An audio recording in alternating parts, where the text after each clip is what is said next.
রংবাজ নামে নতুন আরেকটি সিনেমার শুটিং শুরু করতে যাচ্ছেন সাকিব খান। কিন্তু এই সিনেমায় কে হচ্ছেন সাকিবের নায়িকা তা এখনো পর্যন্ত চূড়ান্ত হয়নি।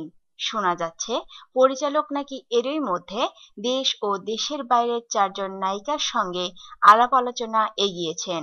এরা হলেন বাংলাদেশের নুসরাত ফারিয়া ও বুবলি এবং ভারতের কলকাতার নুসরাত ও সায়ন্তিকা।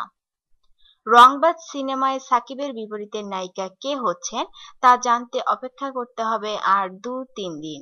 কক্সবাজারে শুরু হবে এই সিনেমার শুটিং। তাই সিনেমার পরিচালক শামীম আহমেদ রনি এই মুহূর্তে কক্সবাজারে শেষবারের মতো লোকেশন দেখায় ব্যস্ত। প্রথম আলোর সঙ্গে আলাপে রনি বলেন, আগামী ঈদের জন্য আমার এই সিনেমা কাজকর্ম সবকিছু এগিয়ে নিয়েছি, শুধু নায়িকা এখনো চূড়ান্ত করতে পারিনি। 4 জনের সঙ্গেই আলাপ করেছি। নায়িকার ব্যাপারটি নিয়ে নায়ক সাকিব খানের সঙ্গেও কয়েক দফা কথাবার্তা হয়েছে। ফাইনালি তার সম্মতি পেলে নায়িকা চূড়ান্ত করে ফেলবো।